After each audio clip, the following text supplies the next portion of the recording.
दिखा भाई, इनको बुला इधर। बोलो सतगुरुदेव की जय। मंदिर छोड़ सतगुरु रामपाल जी महाराज की जय।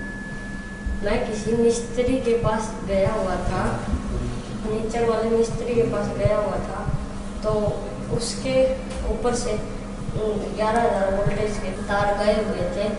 तो मेरी मम्मी बोली तार मोई तार ऊपर, मैं से देखने लगा तो वो बिजली ने मैं खींच लिया 1.5 फुट ऊपर से। ये सिर देखा नीचे न करके देख,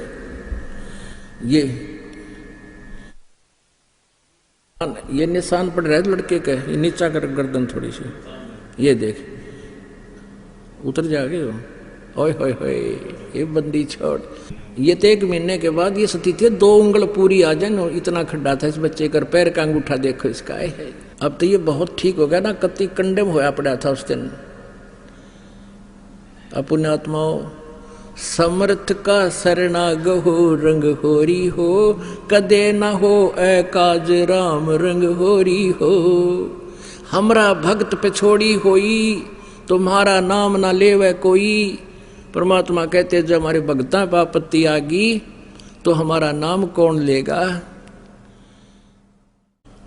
इनकी पत्नी को प्रेत बाधा थी और उन्होंने सारे जंतर मंत्र करते रहे। मैं पढ़कर सुनाता हूं, बाकी शेष इन्होंने लिख कर दिया है। मैं भक्त सुरेश दास पुत्र श्री चांदराम निवासी गांव दनाना जिला सोनीपत, फिलहाल शास्त्री नगर रोहतक का निवासी हूं। सतगुरु जी के नाम उपदेश लेने से पहले मेरे घर की आर्थिक स्थिति बहुत ही कमजोर थी। परिवार का कोई भी ऐसा सदस्य नहीं था जो कि बीमार ना रहता हो। मेरी पत्नी को भूत प्रेत बाधा बहुत ही ज्यादा परेशान करते थे। इतना ज्यादा कष्ट रहने पर के बावजूद हम देवी देवताओं को बहुत पूजा करते थे तथा मेरी हनुमान जी में बहुत ज्यादा आस्था थी। लेकिन घर में संकट पर संकट आते जा रहे थे, किसी भी काम में बरकत नहीं हो रही थी। पूर्ण परमात्मा सतगुरु रामपाल जी महाराज मेरे परिवार के होने के कारण हम उनको पूर्ण परमात्मा नहीं मान पाए, जिसका खामियाजा हमें कई वर्षों तक झेलना पड़ा। तभी गांव सिंहपुरा के निवासी भक्त विकास ने मुझे बताया कि आपके घर में पूर्ण परमात्मा जगत गुरु रामपाल जी महाराज आए हुए हैं और आप कहाँ सोए पड़े हो।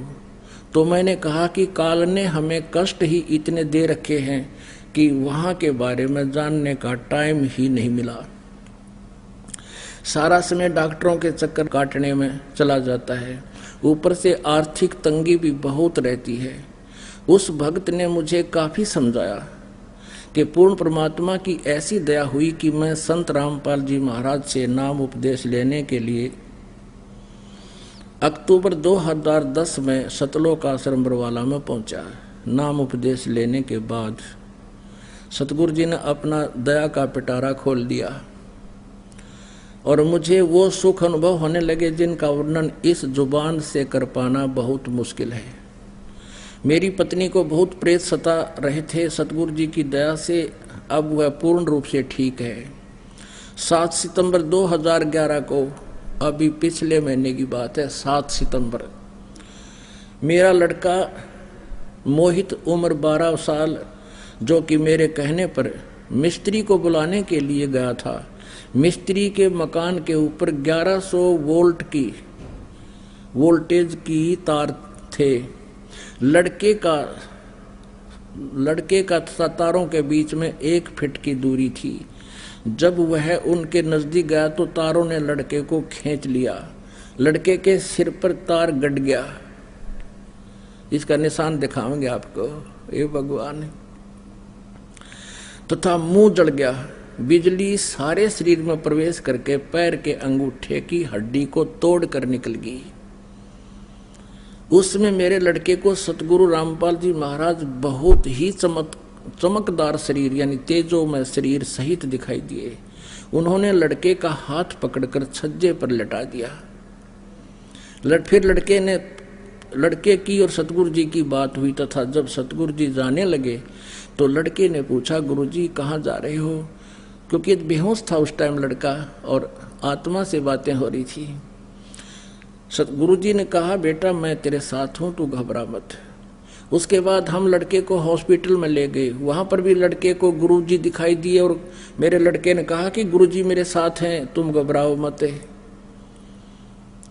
यदि आज हम परमेश्वर कबीर जी की शरण में नहीं होते तो हमारा लड़का जिंदा नहीं होता और हमें बहुत कष्ट का सामना करना पड़ता। बोलो सतगुरुदेव की जय।